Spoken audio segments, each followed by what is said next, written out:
Okay, Jack is going to continue with this. There are two sheds that are actually on the end of the lumber shed.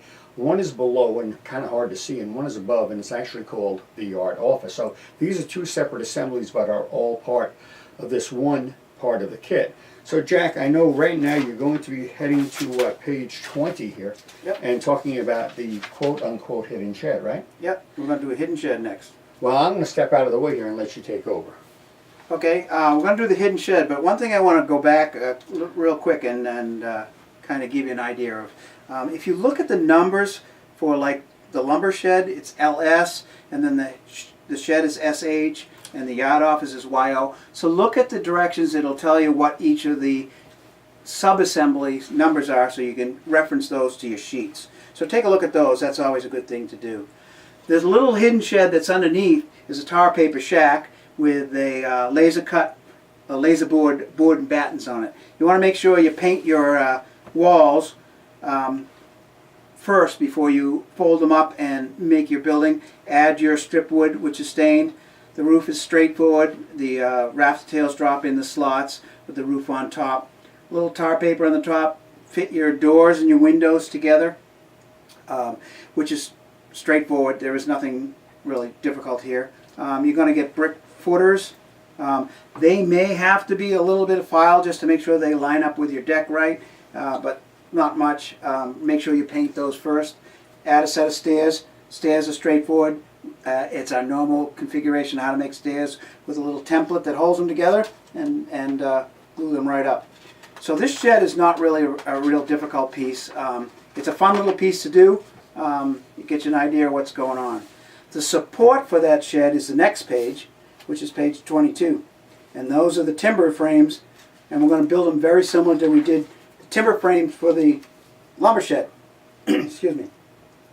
There's templates right here that'll show you how to make up your pieces, and then to the right of that there's an assembly drawing that shows how they go together with the decking platform and your floor joists. There's also a couple of pictures on the top of the page that shows you for reference. And that's basically how we're going to do that's all that we're going to do for that hidden shed. Then we're going to move over to the yard office, which is Y0. It shows you 4 elevations at the top of the page, which is 23, and then all your cut files on the bottom that shows you where to find your parts. Again, this is a straightforward building. You're going to look at the top, it shows you where to put your bracing in. Make sure you look at your spacing for your bracing, leaving space at the tops for your rafter tails. Make sure that's done. Again, you can do this building, you can paint it once it's together, or you can paint it as you go along, whichever way you like. Once you get your 4 walls put together as shown in the picture, you're going to add your doors and your windows, and that's the next diagram down. It shows you how it all goes together with the glazing. And then it's got this little section for the stairs, which is kind of fun to put together. It's pretty straightforward. It's all laser cut pieces. They all notch together. Do it as they show you. Pre-stain them. Get them all stained up. And then to the right, it shows you how it all ends up together and what you're going to do with it after that. Now I have to tell you, Jack, one thing is that you have to keep in mind with the strip wood here. A lot of times most of the strip wood is in 8-inch long sections, and you may only need 5 inches for a project. That doesn't mean you throw away the other 3 inches, because you're going to need it down the road someplace. It's just that we're not going to break it into a million little sections as you accumulate these extra scraps. Like for instance, on this particular yard office here, it mentions a 2 by 6 inch strip wood fascia, which is only about that long. So make sure you hold on to those scraps, because indeed they are not always scraps. And you have to remember, in this kit there will be no scraps, because any of the scraps that you have left over at the very end you can use for wood in your lumber piles. So you don't throw anything of that away till the very end. The next picture, it shows you how to put the building that we built for the shed on top of the platform, and then add the stairs and add the platform for the stairs and railing. So that's actually the yard office on top. Yard office, I'm sorry. Yes, yard office, as they call it, YO.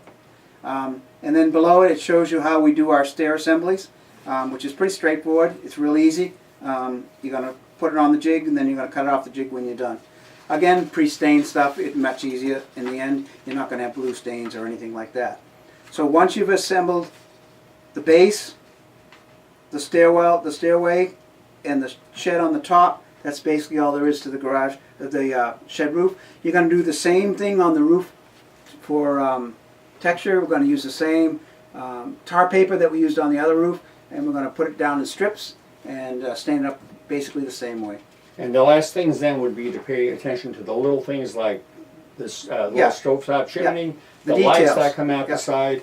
And this is actually a good time to take a break on this kit because frankly, you know, there's a whole nother section coming your way, and you want to definitely do some forensic work on this and check out every little glue splotch or anything else that just doesn't look right. It's better to do it now Yeah. than to have to wish you had done it after it's all stuck together and it's not so easy to get at.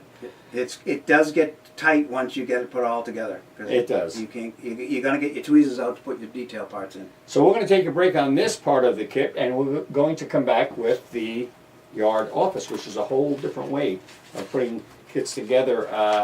Certainly a big variation from the actual lumber shed itself.